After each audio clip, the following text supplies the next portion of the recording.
राधे राधे दोस्तों। आज हम चंद्रमा प्लैनेट के बारे में बात करेंगे।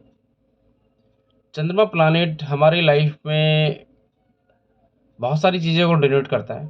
सबसे पहले माता को, दूसरा आपके मन की शांति को, आपकी उदारता को, आपकी दयालुता को। अब अगर हम फाइनेंशियली बात करें तो आपके लिक्विड मनी को। लिक्विड मनी का मतलब जो आप डेली बेसिस पे खर्चे कर रहे हैं या डेली बेसिस पे आपको कहीं से इनकम आ रही है, कुछ ऐसा आप काम करते हैं, या फिर आपका बैंक बैलेंस जिसको हम लिक्विड कैश बोल सकते हैं, तो उसको चंद्रमा ही प्रभावित करता है।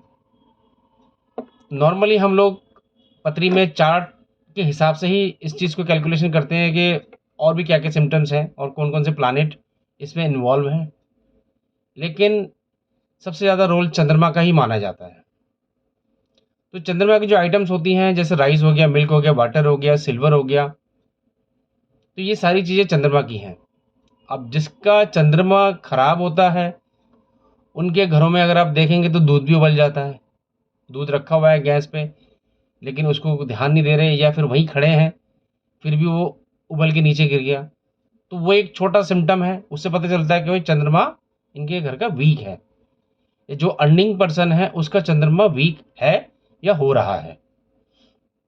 या अगर हम पानी की बात करें तो पानी का जो स्रोत होता है घर में, लाइक किचन के अंदर होता है या बाथरूम के अंदर होता है, उसमें क्या होता है, नल में कोई ना कोई प्रॉब्लम होगी, पानी वहाँ से वेस्ट होता रहेगा, पतला ड्रॉप ड्रॉप करके जा रहा है, या फिर नल खुला छोड़ देते हैं या ओवरफ्लो हो जा रहा है, या आप जब भी वाटर का यूज़ करते हैं कि जितना नॉर्मली करना चाहिए उससे आप ज़्यादा यूज़ कर रहे हैं, तो किसी ना किसी तरीके से आपका पानी वेस्ट हो ही रहा होगा। तो वो भी एक सिम्टम हम देख सकते हैं चंद्रमा का वीक होने का। तो इसको हम ठीक करने के लिए आसान है, बहुत ज़्यादा उपाय करने की ज़रूरत नहीं है, क्योंकि हम यहाँ पे एक बहुत ही जनरल उपाय की बात कर रहे हैं जो सबके लिए एप्लीकेबल होता है।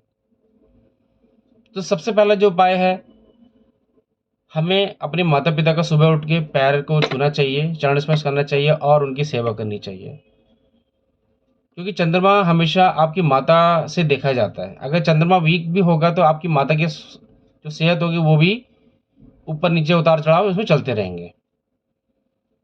या जब भी आप जन्म लिया होगा तो उस समय उनकी कोई तबीयत खराब हुई होगी, बहुत सारी चीज़ें हैं जो माता से लिंक्ड ही होती हैं।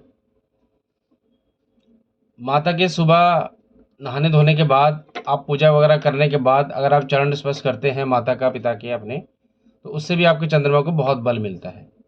अगर आप मंदिर जाते हैं तो भोलेनाथ की पिंडी पे जल चढ़ाने से भी हमारा चंद्रमा मजबूत होता है। और दूसरा ये है कि अगर हम दान कर सकते हैं, किसी का चंद्रमा बहुत ज़्यादा ही वीक है, तो हम राइस का, मिल्क का, वाटर का या सिल्वर, अगर बजट अलाउ करता है तो हम अकॉर्डिंग किसी पर्सन को दान कर सकते हैं, या फिर हम मंदिर में दान कर सकते हैं। वो चार्ट टू चार्ट वेरी करता है कि हमें मंदिर में देना है या हमें किसी पर्सन को इंडिविजुअली देना है।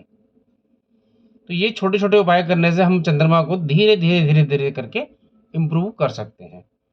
और हम डेली बेसिस पे चांदी के गिलास में पानी पीने से भी हम अपना चंद्रमा इम्प्रूव कर सकते हैं। एक चांदी के गिलास में आप डेली बेसिस पे 1 गिलास पानी या 2 गिलास पानी जब भी आप पी रहे हैं उसको आप यूज़ करें, उससे भी आपका चंद्रमा इम्प्रूव होता है। और दूसरा ये, जैसे मंदिर में अभी हमने बात की है, हम जल चढ़ाने के लिए, जल के साथ साथ हम गाय का अगर शुद्ध दूध आपको मिल जाए, अगर आप थैली वाला ना लें, गाय का लें प्योर, अगर मिल जाए आपके आसपास कोई साधन है ऐसा, तो वो तो बहुत ही अच्छा स्रोत है जिससे चंद्रमा आपका इम्प्रूव होना चालू हो जाएगा। तो ये छोटे छोटे उपाय हैं दोस्तों, अगर आप करते हैं तो इसमें आपका चंद्रमा भी स्ट्रांग होता है, इसमें माता की आपकी सेहत को इम्प्रूवमेंट होगा, माता के साथ रिलेशन आपके अच्छे बनेंगे, और प्लस आपकी फाइनेंशियल कंडीशन भी धीरे धीरे धीरे धीरे इम्प्रूव होने लगेगी। तो ये थोड़ा सा करिए। Thank you.